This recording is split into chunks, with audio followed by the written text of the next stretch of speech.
Guys, it's Beauty by Simone. Again, it's Monday. Woohoo!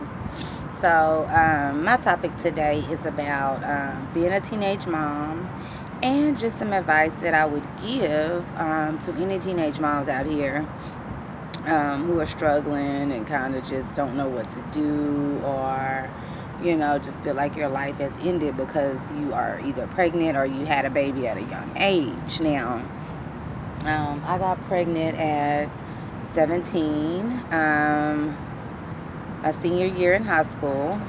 I had my baby at 18, my son, who is now 18 and a graduate of high school. And, today's his first day of college. So I'm super proud of that.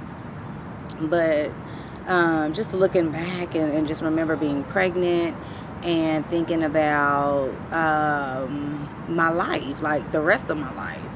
So I missed my prom because I just felt like I didn't want to go. I didn't feel cute. I felt fat. Felt like, oh no, I'm not going. I don't have a dress. I just could have got a dress and did all that. I just didn't feel, I guess, cute enough or skinny enough, or didn't feel like answering all these questions about the baby. I just was like, yeah, I'll pass.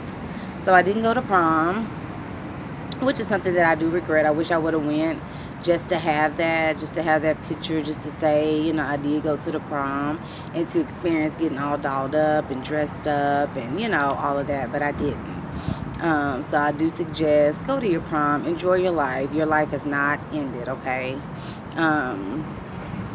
So, yeah, I didn't go to prom. I stayed with my mom and stepdad for a little while. Then I ended up moving with my aunt because there was issues with that. That'll be a later video. But anyway, so yeah, my parents' reaction. My mom was kind of okay. My stepdad was mad. He tried to put me on punishment for being pregnant, which was like, I'm already pregnant. Like, what? What else can be done? Like, I'm pregnant. So anyway, he tried to put me on punishment. And that's the story of why I ended up moving out. And so it was okay. I worked and I went to school. I went to a school called El Centro, which is downtown Dallas. I went there, and then I worked at Payless Shoe Store that was downtown, like right down the street from my school. So after I got out of school, I would go straight to work. I did that, I think, for about a year. Trying to do both. It just didn't work for me, so I had to cut school. I chose to cut school and just continue to work, which that worked. I had a lot of odd and end jobs, and but my thing was, I never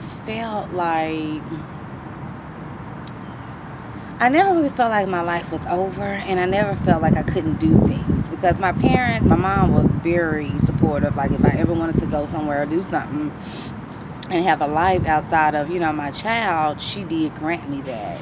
And that probably was because they didn't have to really do a lot for me and my kid. Like, whatever they chose to do was something that they chose to do. It wasn't like I was always in their pocket and always, oh, mom, I need this, I need that, can you buy my baby this? Like, I tried my best, even though his dad was not around. His dad was in jail.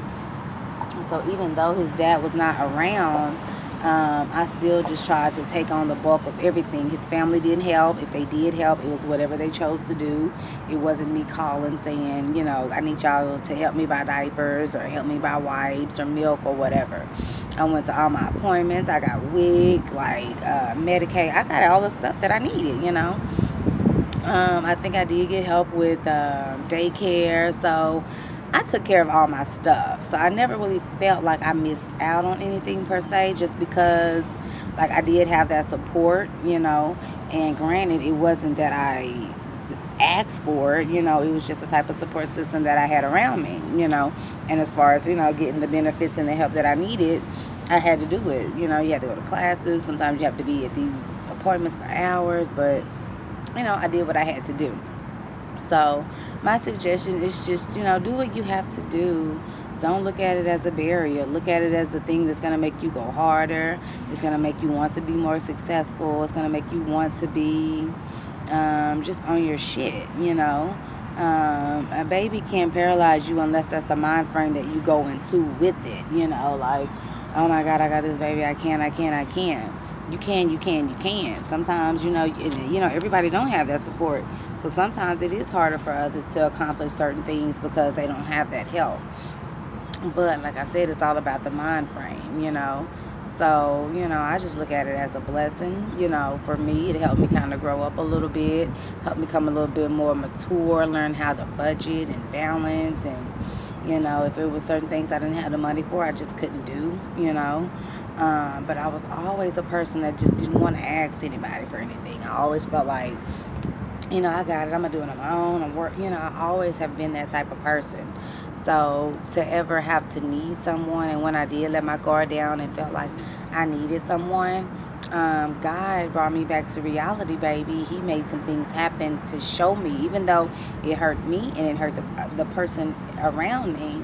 But it was really a lesson for me to learn that, you can't be dependent on people and putting all your trust in someone else when he has given you everything that you need, to succeed and to survive. So, it's all about your mind frame. Train your mind to see the positive. If no one is helping you, you don't have that support. There's always services and shelters and just organizations out here that will help you. So, I would just say, keep a positive mind frame. Make it a task, and make it a something for you to know, hey, I need to get out here and go hard. I got this baby over here. I have help or I don't have help. Let me get all the assistance that I can get. Because assistance is not, long as you don't, let it paralyze you and you want to stay on it for years, let it help you get you where you need to be. Shit, people use it all the time. So don't get stuck on it. Just let it help you get you to where you are trying to be. Use it. Shit, they use us. Use that system to get where you want to be, and then you can drop it, But this video's been a little long, so I'm going to go ahead and cut it off here. But yeah, honey, stay strong. Think positive things. Just know the power of the mind is not a joke. Whatever you think about will come about. So choose to think positive stuff. All right, guys. I will talk to you all later. Happy Monday. Bye.